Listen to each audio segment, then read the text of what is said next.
Abrimos la Biblia en la primera carta que escribió el apóstol Pablo a los tesalonicenses.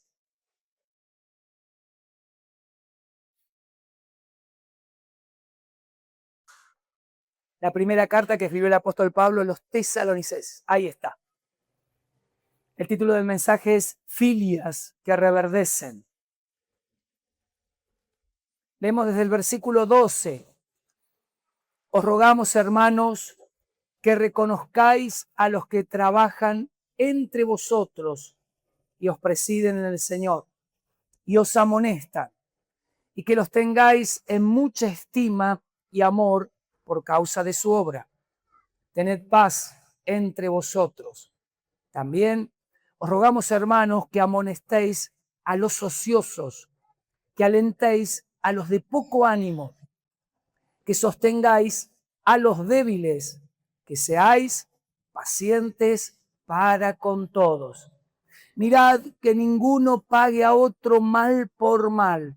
Antes, seguid siempre lo bueno unos para con otros y para con todos. Estad siempre gozosos. Orad sin cesar. Da gracias en todo, porque esta es la voluntad de Dios para con vosotros en Cristo Jesús.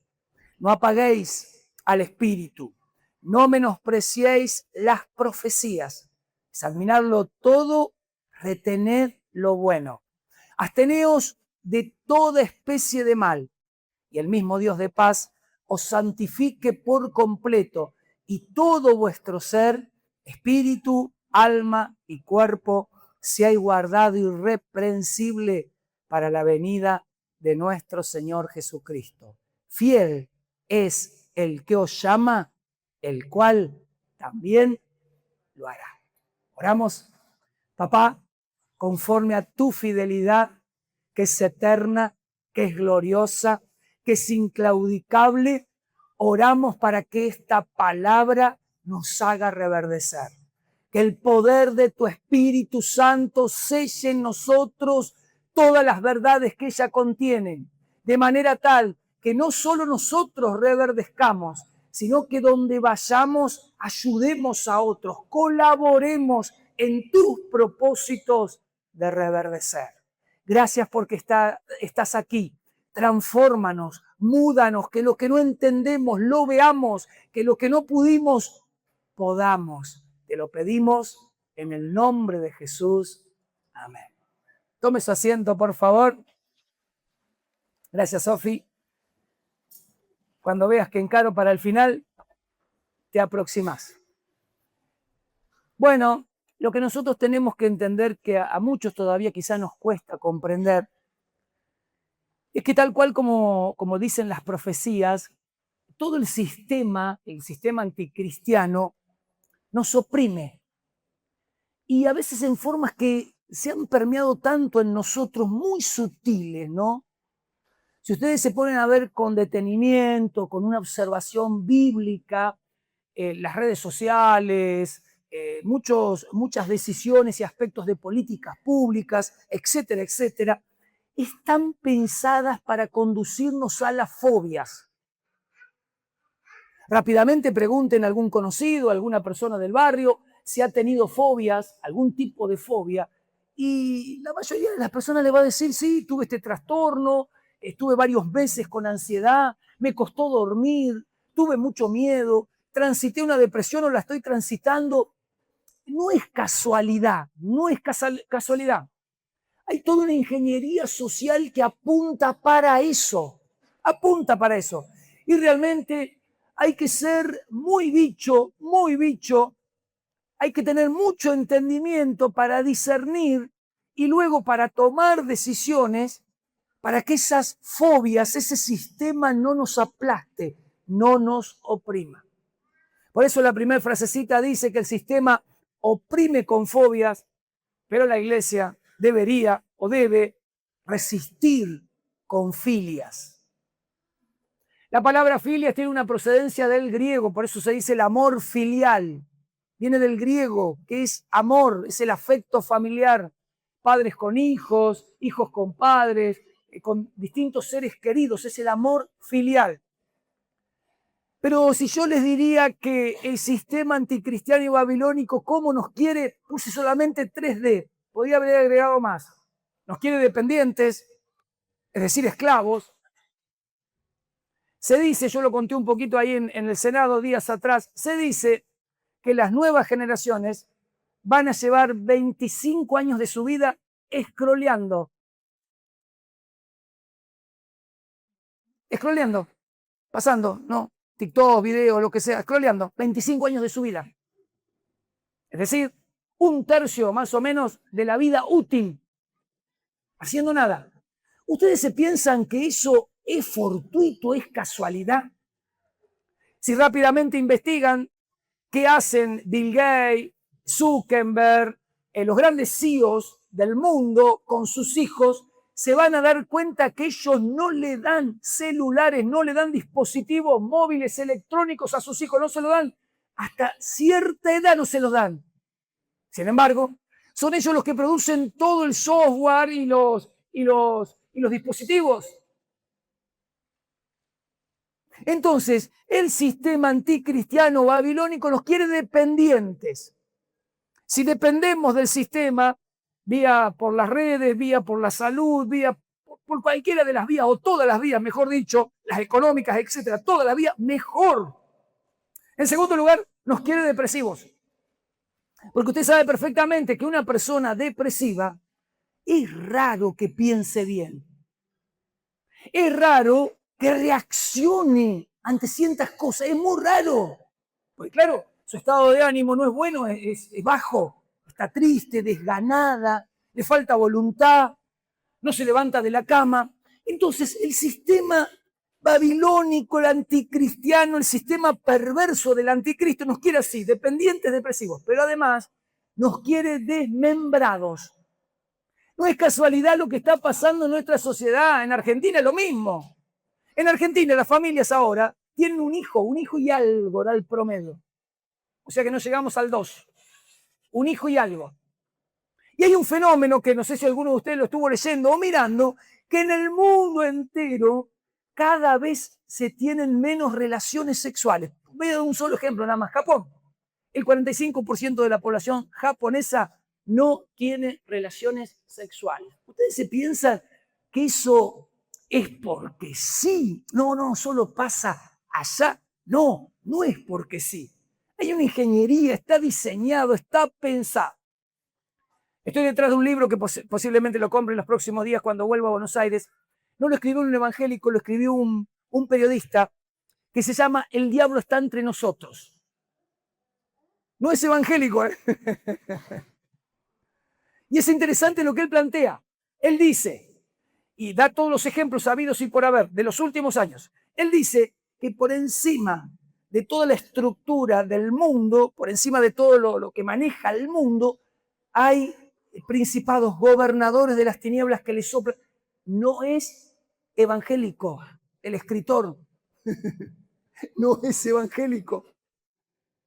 Y te explica con lujos de detalles cómo está orquestado el sistema, el mundo, justamente para lograr esto. Hacernos esclavos, dependientes, depresivos y desmembrados.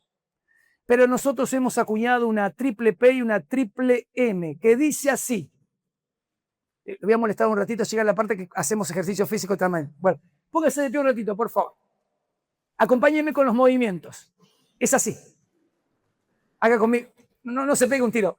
No, Eduardo, no. Es cada. Ahí está. Vamos, así. Pienso, lea la frase, pienso mejor. ¿De quién es este gestito? De Carlitos Balatz. Muy, ya delató la edad de Ariel, la mía, la nuestra. Claro, la edad. Pienso mejor. ¿Puedo? ¿Mucho? No, puedo, no. ¿Qué están diciendo? ¿Qué cosa están diciendo? No me sigan a mí, sigan lo que está en la pared. Claro. Practico mucho, puedo más. Muy bien. Fuerte el aplauso para ustedes que lo lograron hacer. Tómese asiento, por favor, se lo cambié un poquito. Claro, la Biblia es el libro por excelencia que nos ayuda a pensar mejor. ¿Vieron qué increíble cómo las nuevas generaciones no desarrollan pensamiento crítico? ¿Y qué van a desarrollar pensamiento crítico si apenas saben leer? Apenas saben leer, hasta leen silábicamente. Claro, así nos conduce para ese lado. Pero veamos en la Biblia qué tiene para enseñarnos el apóstol Pablo para que nosotros reverdezcamos y ayudemos a otros a reverdecer. En primer lugar, aclarar qué es filias. Son atracciones, afinidades o fascinaciones intensas hacia alguna situación, algún objeto, concepto o actividad. Por ejemplo, alguno de ustedes quizás se levantó esta mañana, ¿no? Y en virtud del resultado de ayer, de River, se levantó esta mañana y saludó a alguien. ¡Qué linda mañana! ¿Verdad? ¿Cuántos hinchas de River hay acá? A ver, son pocos. Son pocos. Son 5, 6, 7. Mira, yo pensé que había más. No hay tantos, pero amanecieron. ¡Qué linda mañana!, ¿verdad? No, está Cita Graciela, Belén, ahí los veo la cara. Ahí están todos, César. ¡Qué linda mañana!, ¿verdad? Bueno, esa es una ficción, es una filia al fútbol, ¿no? O al club. Pero también se dice que están los cinéfilos, los amantes del cine, las películas, ¿no? Hay algunos así acá que son así, les gusta mucho ver series, películas. Levante su mano, por favor. Después oramos para sacar esos demonios. No. Está bien, está perfecto. Se aprende mucho de las películas, se aprende un montón. Hay muchas películas que dejan un montón de mensajes y cosas lindas. Bueno, y así vamos teniendo. Pero al mismo tiempo que están las filias, por así decirlo, relativamente saludables, están lo que se denominan las parafilias, que ya tiene que ver con las enfermedades sexuales. Por ejemplo, la zoofilia es la persona que tiene una perversión sexual que, como su nombre lo indica, zoo, ¿no? Filia, zoo, animal. Filia, amor, tener relaciones con animales. No estoy diciendo nada raro, eso ha sucedido, sucede y sucederá lamentablemente. Son las parafilias, parece amor, pero va en paralelo, no es amor, parece, para, al lado, parece, pero no es amor. Entonces la Biblia acá nos enseña a nosotros, hay algo que es fundamental, que nosotros no tenemos que parecer cristianos, sino serlo. Y ser cristiano no es algo que sucede solo en la conversión. Nosotros hemos enfatizado tanto la conversión y está bien, está perfecto, pero nos hemos quedado en la conversión ignorando que nosotros necesitamos crecer y seguir creciendo hasta la plenitud de Jesucristo. Y en primer lugar, fíjense lo que nos enseña la Biblia para que nosotros podamos contrarrestar este mundo de parafilias en lugar de filias. La primera cosa, nos enseña que debemos apreciar a los ministros. Miren lo que dice, reconozcan a los que trabajan entre ustedes, los presiden el Señor y los amonestan. ¿Sí? Yo lamentablemente crecí en una iglesia bautista muy pequeña que no apreciábamos a los ministros. Nuestro primer pastor que trabajaba en el hospital, en ese momento había un solo hospital en Rafael, ahora hay dos públicos, los dos muy grandes. Nuestra iglesia no apreciábamos al pastor. En un determinado momento el pastor se cansó y dijo, yo de acá me voy. Y se fue. Anunció a la iglesia y en pocos días más realizó la mudanza y se fue. Y todos nos preguntábamos, los poquitos que éramos, nos preguntábamos, ¿y ahora cómo seguimos? Bueno, justamente el mal que teníamos en ese momento, en esa congregación, era la falta de aprecio hacia los pastores, hacia los ministros. Fíjense lo que dice el texto. Tiene que haber un reconocimiento, tiene que haber una incorporación en nuestro corazón del afecto, del aprecio hacia aquellos que, y da los verbos, cuáles son las acciones, los que trabajan, los que presiden liderazgo y los que amonestan. Gracias a Dios nuestra iglesia tiene mucho de eso y nosotros lo podemos sentir los 7 pastores, cómo ustedes nos quieren, nos aprecian, nos reconocen, lo sentimos. Estos días que yo estuve en el Senado sentí de parte de muchos de ustedes que me mandaron mensajes, que hicieron comentarios, sentimos el aprecio. Pero lamentablemente lo que nosotros vivimos acá no se vive en todas las congregaciones. hay un desprecio hacia los pastores, hay un ninguneo, hay una falta de respeto, hay una falta de reconocimiento, que claro, todo lo que nosotros sembramos, eso cosechamos. En la primera iglesia que nosotros pastoreamos, nunca me olvido una anécdota que me tomó por sorpresa. Teníamos un edificio, era una capilla chiquita en nuestra primera iglesia ahí en Berisso, la congregación era muy chiquita, éramos 15 personas los domingos a todo trapo, es decir, 2 grupos de abundancia de nuestra iglesia, y había un lugar que estaba muy, muy, muy sucio, pero muy, muy, muy sucio. Tenía cosas viejas, libros viejos, revistas, mucha suciedad de todo tipo. Entonces con una hermana grande yo le digo, hermana, ¿usted no me ayuda? Y si lo limpiamos, lo acomodamos bien, lo limpiamos, y tal vez sea un espacio que lo podamos usar con los adolescentes. Después lo usamos con los adolescentes, incluso los adolescentes lo grafitaban con mensajes cristianos y era el espacio para la formación de ellos. Pero limpiamos todo. Y se nos ocurre dejar en el galponcito que teníamos por detrás del templo, el costado detrás del templo, se nos ocurre dejar algunas cajas con libros que después íbamos a tirar. Libros que nadie leía, que nadie usaba, que eran viejísimos.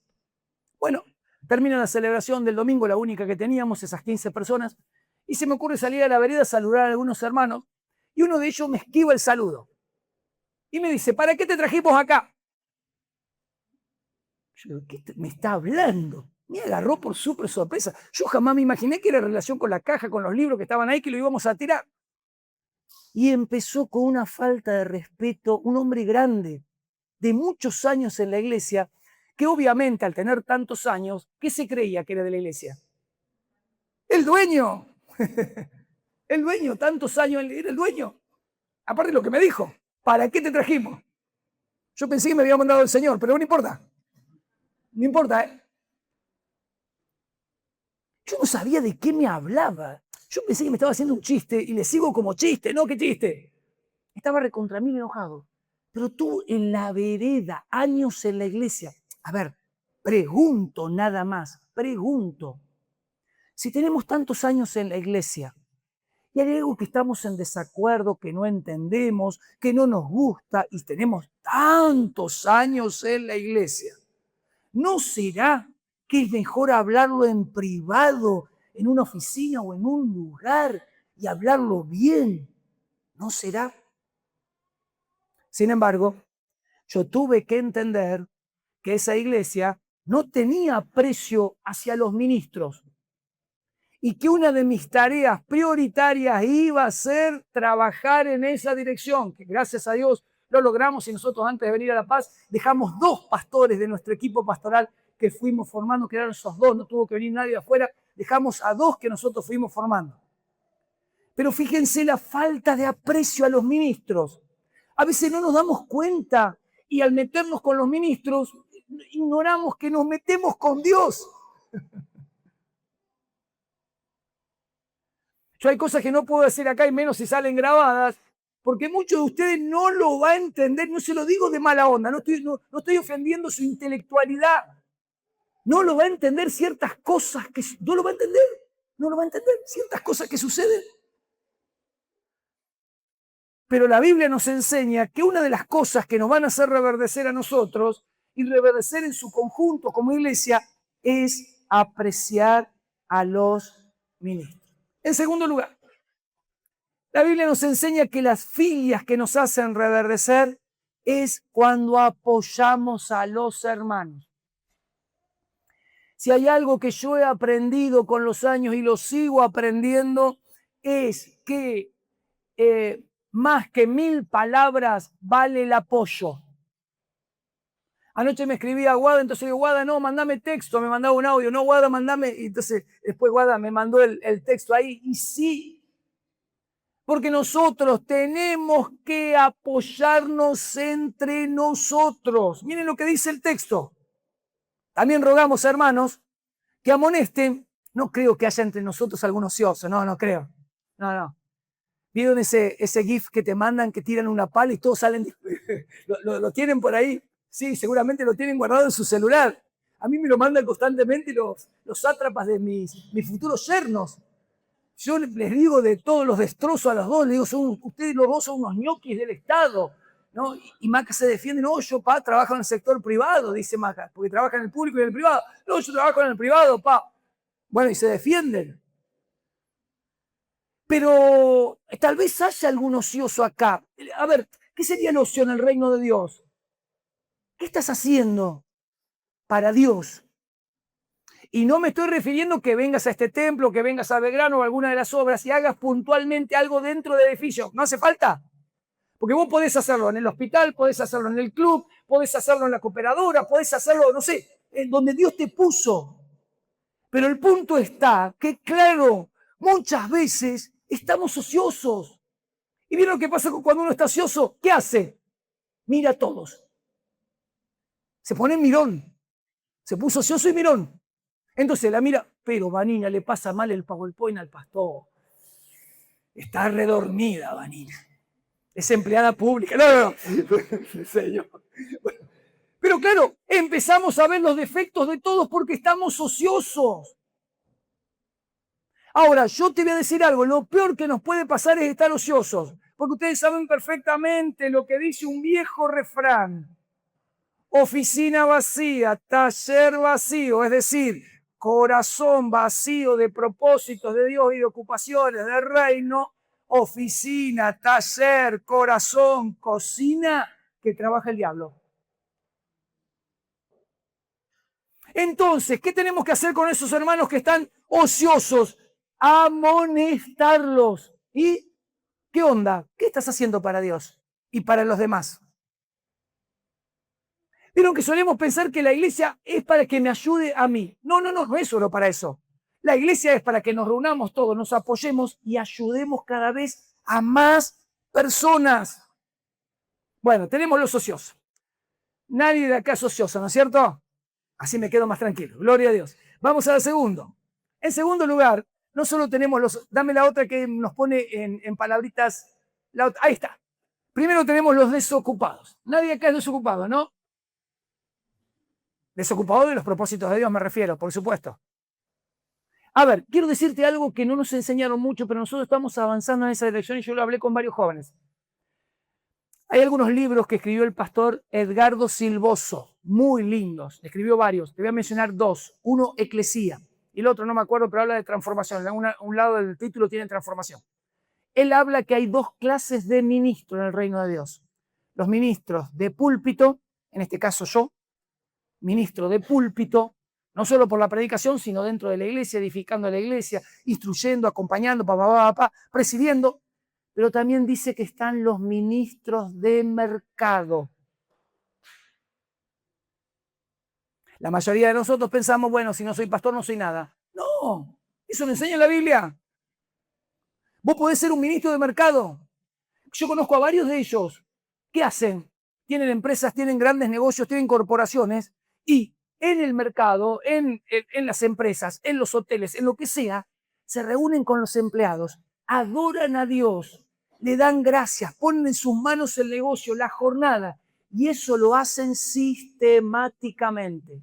Cuando toman algún empleado que no es evangélico, todos procuran predicarle el evangelio y acompañarlo a conocer a Dios y acompañarlo a dar sus primeros pasos. Es decir, no solo están los ministros de púlpito, como el apóstol Pablo, sino que están los ministros de mercado como Lidia, vendedora de púrpura que relata hechos de los apóstoles.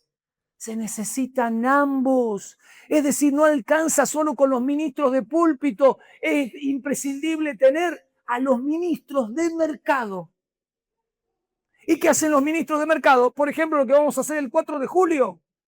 Vienen, equipan a la iglesia, equipan a los demás, llevan el evangelio, se meten en territorios. Ahora, a nosotros nos costó horrores entender eso. Nos costó horrores. No, hermano, hermana, necesitamos que nuestros hermanos, nuestras hermanas se metan en el deporte, en educación, en salud, en todo, en el arte, en las comunicaciones, en todas las esferas. Y eso es ser ministro de mercado. No es solamente en el ámbito de la iglesia que servimos, no hemos circunscrito a eso, no es solamente eso. Acá venimos a adorar, a agradecer, a equiparnos para salir y en la semana meternos en la sociedad, penetrar la sociedad con el evangelio, como lo hicieron. En segundo lugar, los desanimados. Acá no hay nadie que esté desanimado, ¿no es cierto?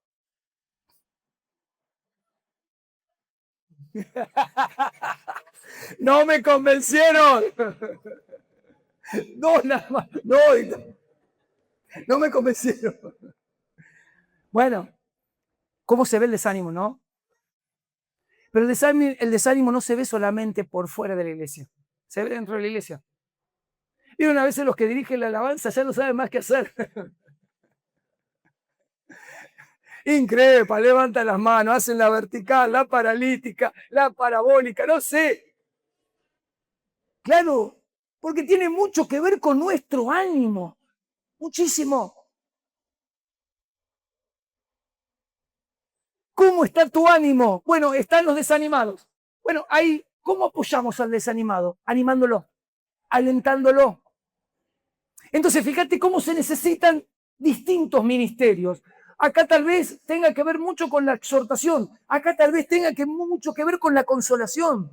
Porque hay gente que está desanimada porque le duele algo de su corazón, de su vida, de su familia, de su presente, de su pasado, de su futuro. Y necesitamos entonces el apoyo de los hermanos que nos alientan. En tercer lugar están los débiles. ¿Cuántos débiles hay acá? Todos somos débiles, es cierto. Más o menos somos todos débiles, es cierto. Es cierto. Por lo tanto, necesitamos apoyo. Ahora, miren con atención. Es impresionante, nos contaba ayer Steffi en el momento de los anuncios, en la celebración de verano, nos contaba la cantidad de divorcios que va a haber en Argentina en los próximos años. Es impresionante la proyección que hay.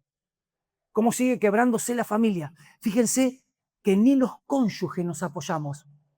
La competencia que hay en los matrimonios, cada uno vive su vida, su mundo, se ha hecho costumbre, se ha hecho habitué, matrimonios que viven bajo el mismo techo, pero que son extraños, son desconocidos. Todavía los sostiene el mismo techo, los sostiene la misma economía, los sostienen los hijos, y por ahí nomás los sostiene, más o menos, a la primera de cambio, están pensando en la separación. Bueno, fíjense lo frágil que está la familia. ¿Por qué está tan frágil? Porque el sistema avasalla y nosotros no tenemos los recursos espirituales y psicoafectivos para enfrentar ese sistema. ¿Cómo se enfrenta el sistema? ¿Por qué te pensás que Roma le molestaba tanto a la iglesia? Nunca te preguntaste, nunca indagaste en la historia. Porque a Vespasiano, dice Vespasiano, no, la principal amenaza es la iglesia. Y desató la peor persecución de finales del siglo II, principios del siglo III. La peor, ¿por qué? ¿Por qué? Porque leían claramente que cuando hay filia, cuando hay pasión, cuando hay amor, cuando hay apego, pertenencia y vínculo, y es indestructible. Por más que le mandes un ejército, por más que le metas una bala, por más que le metas una bomba, es indestructible. Los débiles, entonces, ¿qué tenemos que hacer con los débiles? Los aguantamos. Decirle al que tenés al lado, te vengo aguantando hasta ahora.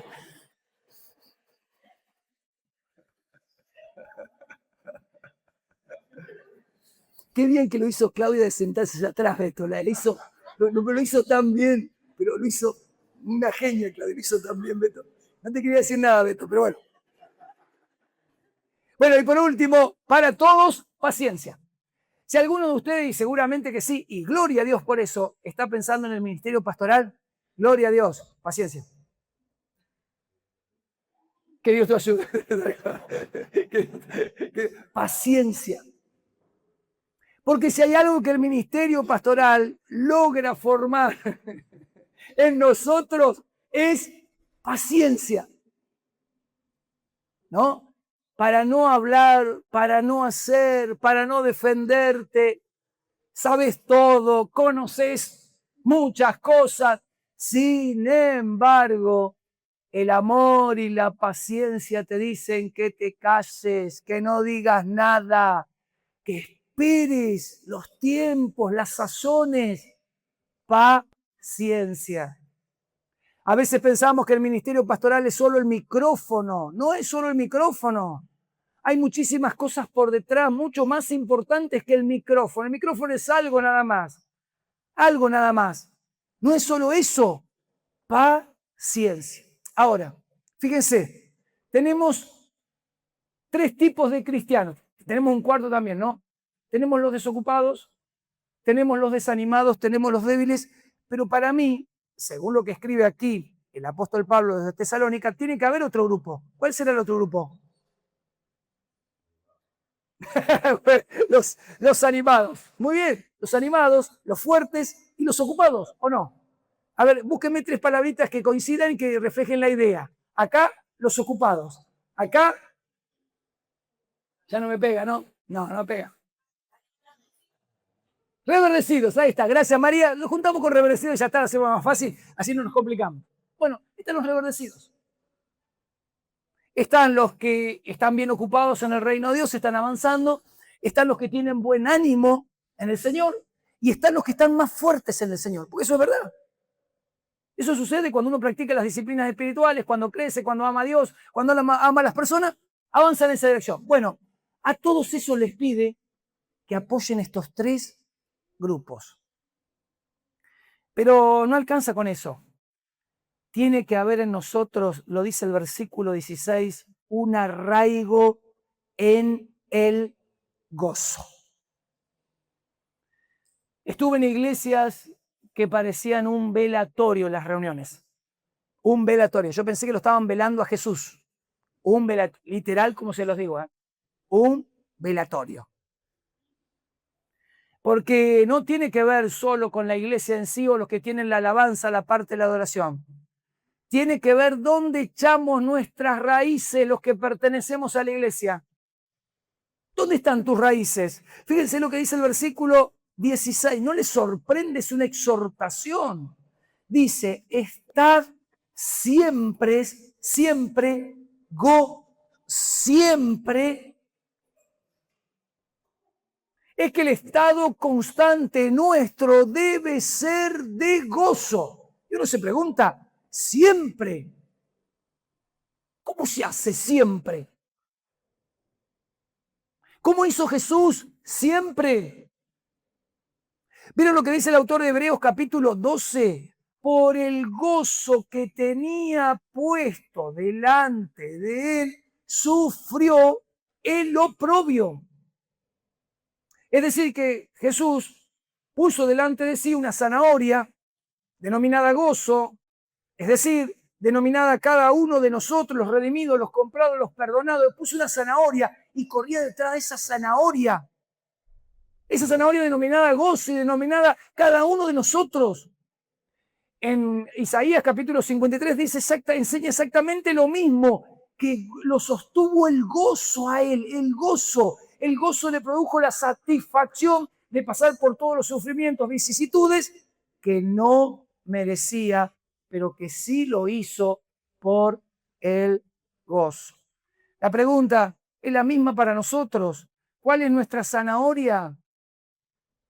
¿Detrás de qué zanahoria corremos? ¿Detrás de qué zanahoria estamos? Y la respuesta es más o menos igual. ¿Estamos detrás de Jesús?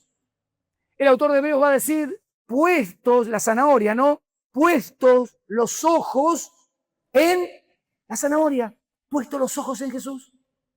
El autor y consumador de nuestra salvación. Claro, si nosotros tenemos la correcta zanahoria, nuestro gozo está en Él. En lo que Él es para nosotros, en lo que Él hizo por nosotros, en lo que Él está haciendo por nosotros y en lo que Él hará por nosotros. Jesús en Juan capítulo 15, versículo 11 va a decir, estas cosas os he hablado para que mi gozo, fíjense la clave, lo que Él habla, lo que te está hablando en esta mañana, Él quiere, ¿por qué te está hablando? Para que Él quiere que su gozo esté entre nosotros, su gozo. Y quiere que tu gozo, mi gozo, nuestro gozo sea pleno, rebalse, sea completo. Así como una persona desanimada y triste nos imparte de alguna manera ese desánimo, esa angustia, una persona gozosa nos contagia su alegría y su plenitud. Por lo tanto, el gran desafío que tenemos es arraigarnos en el gozo.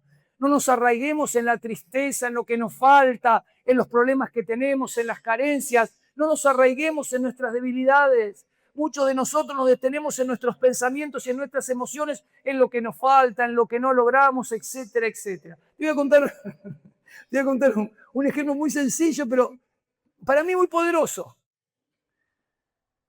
Mi esposa me preparó la valija para el recorrido que tenía, ir por algunas ciudades y terminar en Buenos Aires para estar en el Congreso. Y cuando me prepara la valija, tenía un jean que me gusta, pero no estaba mal tampoco, no estaba mal. Era el jean que me iba a poner para ir al Senado. Pero termino una reunión en Paraná y me espera un jovencito y me traía un regalo. Y ustedes ya saben cuál era el regalo. Parece que ser que soy el pastor de los jeans, ¿no? Que cuando me ven los pantalones que uso dicen, no, el pobre, mira cómo está el pobre. Pero un jean caro, un jean después me puse a buscar, mis hijas se pusieron a buscar, pa, este jean está como 100.000 pesos, pa. Uno de los caros. Con ese jean me fui al Senado. A ver, ¿sabes por qué te lo cuento? Porque a veces nosotros pensamos como que Dios está allá lejos, está ocupado con temas más importantes. La guerra de Estados Unidos con Irán, por supuesto que Dios está ocupado en eso también y ama, por supuesto, o con Rusia, con Ucrania, aquí. Pero vos te pensás que Dios no cuida de vos, que no sabe lo que te pasa, los problemas que tenés, vos te pensás que Dios está en cualquiera, en otra frecuencia. No, no, no, no, no, no, no, no. Hasta los ínfimos detalles, los pequeños detalles, cuida de nosotros. Me río también de lo que me pasó ahí en el Senado, una anécdota nada más, no tiene nada que ver, pero bueno, necesito contarlo. Estaba al lado de una mujer que estaba exponiendo también y veo que en sus apuntes tiene tachado Estado, ¿no? Porque le quedó, yo le miraba los apuntes y le quedó en la conjugación una frase que pertenece más a otra orientación política, ¿no? Yo me puse a pensar, ¿lo habrá tachado ella por su propia voluntad? ¿Le habrán dicho algo? ¿Se habrá dado todas esas pavadas? Me puse a pensar, pero bueno, tenía tachado, ¿no? Como si fuera mala palabra Estado. Pero no es mala palabra Estado. Y si el Estado es de gozo, es una excelente palabra. Nos falta arraigarnos más en el gozo. Tenemos la tendencia, la mayoría de nosotros, a mirar los problemas, a mirar las cosas malas de nosotros y de otros. Claro, nos arraigamos en la angustia. Fíjense cuando muere alguien, la cantidad de reacciones que hay a esos posteos. Fíjense, cuando pasa algo horrible, la cantidad. A ver, ¿por qué? ¿Por qué será? ¿No les llama la atención? Solemos tener mucho arraigo a lo malo, a lo negativo, al duelo, al dolor, a la pérdida. De hecho, nuestra canción, la música que nos identifica, es el tango. ¿No le parece raro? Y el tango tiene muchos de sus temas tristes, melancólicos, angustiosos. Nos arraigamos así. Seguramente tendremos que corrernos en Cristo y arraigarnos en el gozo. Porque Jesús dijo que las cosas que Él nos habló deben penetrar nuestro corazón, nuestra voluntad, nuestro ánimo, todo nuestro ser, para que nuestro gozo sea completa. Termino. La cuarta cosa que es necesaria y que nos enseña el apóstol Pablo es una adoración verdadera.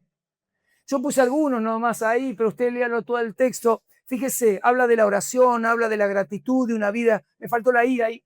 ¿Me la agregás, Vanina, la I?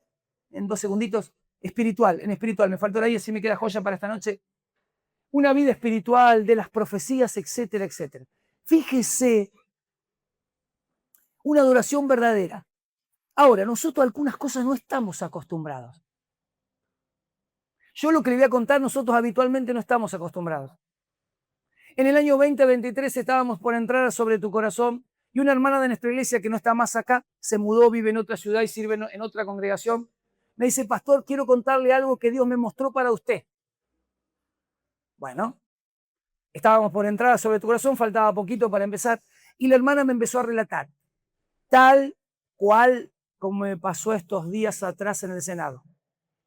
Usted estaba en un estrado y había un micrófono, el micrófono exactamente el mismo que esta hermana, para muchos de ustedes que la conocen, Silvia Barrios de Balbuena, no, o al revés, no, Silvia Balbuena de Barrios, ahí está, Silvia, el micrófono tal cual como lo escribió ella.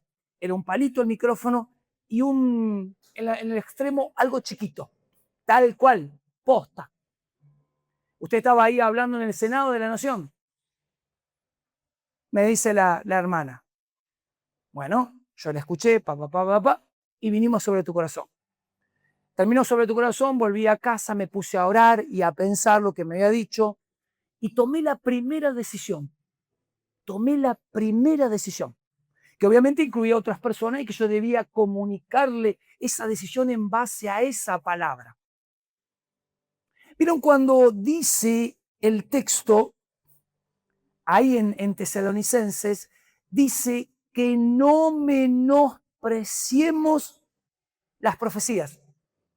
Esto pasó en el 23. Tardó 3 años y algo en cumplirse.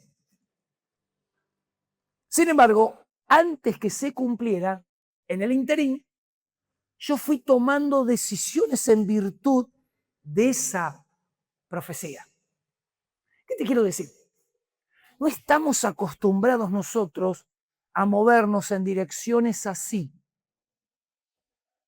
Y seguramente algo tendremos que cambiar en nosotros, porque la adoración verdadera, entre otras cosas, incluye una oración continua, incluye una actitud constante y permanente de gratitud, no de queja, no de problemas, problematizar todo, agigantar todo, maximizar, no, de gratitud.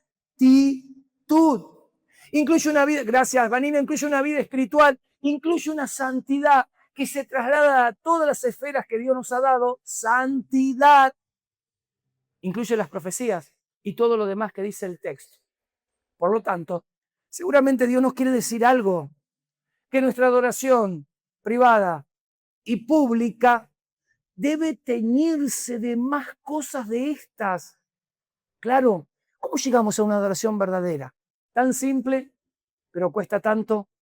Amarás al Señor, tu Dios, con todo tu corazón, con toda tu mente, con toda tu alma y con todas tus fuerzas. Y de ahí en más, las decisiones que vamos tomando en base a ese interés y apego y prioridad en nuestra vida. Amarle a Él por encima de todas las cosas. Nos ponemos de pie para orar a nuestro Rey. La última plaquita, Vanina, por favor. Por favor, mirá. Aprecio a las autoridades. Esta es la cadena para reverdecer. El apoyo a los amigos de la fe. El arraigo, arraigarnos, plantarnos en la alegría, posicionarnos en la alegría. Y la adoración al admirable consejero, príncipe de paz. Y la última plaquita nos dice que hay un panteón interior. Cerrá tus ojos, por favor.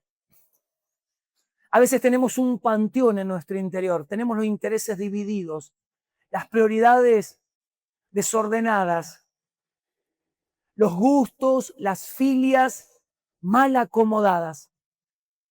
Y seguramente algo tenemos que cambiar de nuestro corazón. Por eso estamos aquí en esta mañana. ¿Cuáles son tus filias? Por favor te pido que en esta semana juntos crezcamos en practicar el aprecio, el apoyo, la adoración verdadera, todo lo relacionado con lo que Dios nos está diciendo, el arraigo en el gozo. Nos salgamos de la tristeza, nos salgamos de la amargura, pero al mirarlo a Jesús, nos salgamos de esos lugares donde nos hemos colocado, de esos lugares interiores, de esas cuevas, de esos desiertos donde a veces nosotros entramos. Nosotros entramos ahí. Nos salgamos de esos lugares para crecer en aprecio, en apoyo, en arraigo, en adoración verdadera. Oramos unos minutos, oramos juntos, oramos como familia de fe. A los que están bien, se consideran que van caminando bien, creciendo, quiero pedirte por favor que pienses en esta semana, además de orar, que pienses con quién te vas a reunir, que lo ves con poco ánimo, que lo ves desanimado, desanimada, ¿con quién te vas a reunir? Hay varios acá que hacen eso, visitan a personas que las ven con poco ánimo y van y oran y conversan y llevan esperanza. Hay varios que están aquí que ayudan a otros y les llevan un regalo, lo alientan, le llaman, le escriben, le mandan un texto. Yo quiero invitarte, amigo, amiga, ¿a quién vas a animar en esta semana? En segundo lugar, quiero invitarte a los que se sienten mejor, más fuertes, ocupados en los propósitos de Dios, que pienses en alguien, al menos una persona, comiences a orar por ella, pero que pienses en alguien que está ociosa, que no tiene un área de servicio, de ministerio, ni en la iglesia, ni en el sistema, ni en la sociedad, y que pienses cómo le vas a exhortar, cómo le vas a amonestar. Lo vas a hacer con respeto, lo vas a hacer con humildad, lo vas a hacer con amor, tomando tus propios malos ejemplos del pasado que ahora lograste cambiar y estás logrando crecer. Desde ese lugar lo vas a hacer, siempre con humildad, siempre con respeto, pero le vas a amonestar para que se ocupe de lo que es realmente importante, el reino de Dios y su justicia. Pero también le vas a pedir a Papá Dios que te use para fortalecer a los que se sienten débiles, sin fuerzas, exhaustos, fundidos, liquidados, que no tienen más ganas, no tienen voluntad. Les cuesta levantarse a la mañana, se quieren acostar antes en la tarde noche, porque están liquidados, fatigados. Y como dijo Jesús, los que están cansados y trabajados, pero esos cansados y trabajados también necesitan a alguien, como dice el texto, a alguien que los fortalezca, que se acerque y los fortalezca.